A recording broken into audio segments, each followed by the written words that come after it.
السلام علیکم ناظرین، ماشاءاللہ مجھے امید ہے کہ سب خیر و عافیت سے ہوں گے، ٹھیک ٹھاک ہوں گے۔ میں ہوں حافظ عمر شاہین اور آپ دیکھ رہے ہیں ہمارا یوٹیوب چینل عمر شاہین آفیشیل۔ تو ناظرین، آج ہم تختی نمبر 4 کے بارے بات کریں گے، یعنی حرکات کی تختی۔ آج بھی ہمارے سبق کے 4 نقاط ہیں۔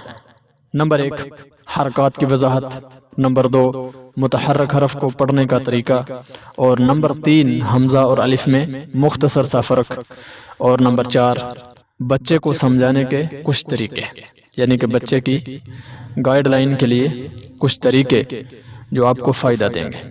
تو ناظرین، سب سے پہلا نقطہ اور سب سے پہلی چیز ہے حرکات کی وضاحت۔ تو ناظرین، سب جانتے ہیں کہ حرکت کسے کہتے ہیں۔ حرکت ہلنے جلنے کو کہتے ہیں، اور یہ بھی حروف کو ہلاتی جلاتی ہیں، ٹھیک ہے، اس لیے ان کو حرکت کہتے ہیں۔ اور یہ 3 ہیں، زبر زیر پیش، ٹھیک ہے ناظرین۔ اور زبر اوپر کو ہلاتی ہے، زیر نیچے کو ہلاتی ہے حرف کو، اور پیش آگے کو ہلاتی ہے، اور حرکت والے حرف کو متحرک کہتے ہیں، ٹھیک ہے۔ پہلی چیز مکمل ہوئی۔ تو ناظرین، دوسرا نقطہ اور دوسری چیز ہے کہ متحرک حرف کو پڑھنے کا کیا طریقہ ہے۔ تو ناظرین، متحرک حرف کو یعنی حرکت والے حرف کو پڑھتے وقت 3 چیزوں کا خیال رکھا جاتا ہے، ٹھیک ہے، یعنی کہ 3 غلطیوں سے بچا جاتا ہے۔ نمبر 1 لمبا نہیں کیا جاتا، نمبر 2 جھٹکا لگا کر نہیں پڑھا جاتا، نمبر 3 جھکا کر نہیں پڑھا جاتا۔ آگے ان کی وضاحت کرتے ہیں۔ آپ دیکھیں اسکرین پر مثال بھی آپ کو نظر آ رہی ہے، با زبر با، با زیر بی، با پیش بو۔ اب ان کو نہ تو لمبا کرنا ہے، ٹھیک ہے، نہ جھٹکا لگا کر پڑھنا ہے، اور نہ ہی جھکا کر پڑھنا ہے۔ پڑھنا کیسے ہے؟ با زبر با، با زیر بی، با پیش بو، با بی بو، ایسے پڑھنا ہے۔ اب اس کو اگر پڑھیں با زبر با، با زیر بی، با پیش بو، یہ بھی غلط ہے، ٹھیک ہے، اور یہ بھی غلط ہے کہ بندہ پڑھے با زبر با، با زیر بی، با پیش بو۔ تو ناظرین، اس کو جھٹکا کہتے ہیں، تو یہ بھی غلط ہے۔ تیسری غلطی ہے جھکا کر پڑھنا۔ تو ناظرین، جھکا کر پڑھنا کیسے پڑھتے ہیں؟ با زیر بے، با پیش بو، اس کو جھکا کر پڑھنا کہتے ہیں، یعنی زیر کو انگلش کا اے پڑھنا اور پیش کو انگلش کا او پڑھنا۔ زبر زیر پیش کو نہ تو جھکا کر پڑھتے ہیں، ٹھیک ہے، نہ لمبا کر کے پڑھتے ہیں، نہ جھٹکا لگا کر پڑھتے ہیں۔ تو پیارے ناظرین، متحرک حرف یعنی کہ حرکت والا حرف، زبر زیر پیش والا حرف لمبا نہیں ہوتا، لیکن 3 صورتوں میں لمبا کرتے ہیں۔ وہ 3 صورتیں کون سی ہیں؟ ایک صورت زبر کی ہے، ایک صورت زیر کی ہے، اور ایک صورت پیش کی ہے۔ تو ناظرین، زبر والا حرف اس وقت لمبا ہوتا ہے جب آگے الف خالی ہو، جیسے میم زبر الف ما، ٹھیک ہے۔ اب دیکھیں، میم زبر والا حرف ہے اور آگے الف خالی آ چکا ہے۔ اور اسی طرح آگے دیکھیں، زیر کی لمبا کرنے کی صورت کون سی ہے؟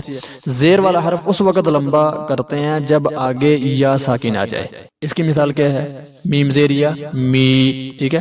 لمبا کتنا کرنا ہے؟ تھوڑا سا، یعنی کہ 1 الف کے برابر لمبا کریں گے۔ اور پیش کو لمبا کرنے کی کون سی صورت ہے؟ پیش کو لمبا کرنے کی یعنی پیش والے حرف کو لمبا کرنے کی صورت یہ ہے کہ جب آگے واو ساکن آ جائے، ٹھیک ہے ناظرین۔ مثال دیکھیں، میم پیش واو مو، اس کو بھی تھوڑا سا لمبا کریں گے۔ تو ناظرین، آگے تیسری چیز ہے کہ حمزہ اور الف میں کیا فرق ہے، کیونکہ اس تختی کے شروع میں 3 الف نظر آ رہے ہیں آپ کو، یہ الف نہیں ہے، ٹھیک ہے، بلکہ حمزہ ہیں۔ تو ان کی وضاحت یہ ہے کہ الف وہ ہوتا ہے جو خالی ہو، ٹھیک ہے، یا پھر مد والا ہو۔ اس کے علاوہ جو بھی الف ہوگا نا، وہ حمزہ ہوگا، اس کو حمزہ پڑھیں گے۔ الف کی مثالیں آپ کے سامنے ہیں۔ الف دیکھیں خالی ہے تو یہ الف ہے۔ لام الف، اس کے ساتھ بھی جو الف ہے وہ بھی خالی ہے، تو یہ بھی الف ہے۔ آگے دیکھیں با الف، اس کے ساتھ بھی جو الف ہے وہ بھی خالی ہے، تو یہ بھی الف ہے، ٹھیک ہے۔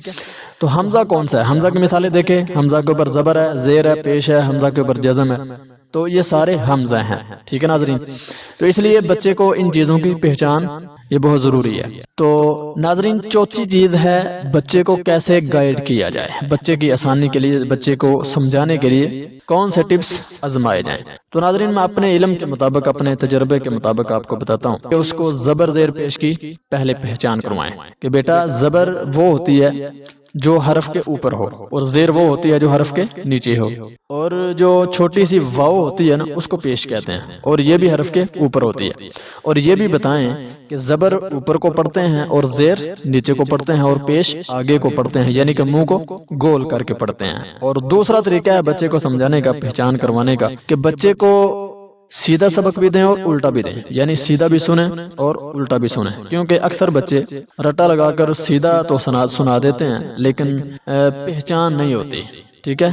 جب ان کو تختی کے اندر سے پوچھتے ہیں تو وہ نہیں سنا سکتے، تختی کے بیچ بیچ سے یعنی اندر اندر سے پوچھیں، الگ الگ حرف، ایک ایک حرف اگر ٹھیک سنا دے تو سمجھ جائیں کہ بچہ آگے جانے کے قابل ہو چکا ہے، پھر آگے سبق دیں، ٹھیک ہے۔ تو ناظرین یہ تھا آج کا سبق، میں نے 4 چیزیں، 4 نقاط آپ کے سامنے پیش کیے ہیں۔ پہلا نقطہ، پہلی چیز ہے حرکات اور حرکت کی وضاحت جو میں نے آپ کے سامنے پیش کی ہے۔ دوسری چیز یہ بتائی ہے کہ متحرک حرف کو کیسے پڑھا جاتا ہے، اور تیسری چیز یہ بتائی ہے کہ حمزہ اور الف میں کیا فرق ہے، اور چوتھے نمبر پر یہ بتایا ہے کہ آپ اپنے بچے کو کیسے اچھے طریقے سے گائیڈ کر سکتے ہیں، اور 2 طریقے آپ کو بتائے ہیں کہ آپ اپنے بچے کو کیسے پہچان کروائیں۔ تو پیارے ناظرین، مجھے امید ہے کہ ماشاءاللہ آپ کو آج کا ہمارا یہ سبق سمجھ آ گیا ہوگا۔ ملتے ہیں ناظرین پھر کسی اگلی ملاقات میں، تو تب کے لیے اپنا بہت سارا خیال رکھیں، اپنے پیاروں کا خیال رکھیں، اپنے بچوں کا خصوصاً خیال رکھیں، کیونکہ حالات بہت خراب ہیں جو آپ جانتے ہیں۔ اللہ تعالیٰ آپ سب کا حامی و ناصر ہو، اور اللہ تعالیٰ آپ کو خوش رکھے، آباد رکھے۔ السلام علیکم ورحمۃ اللہ وبرکاتہ۔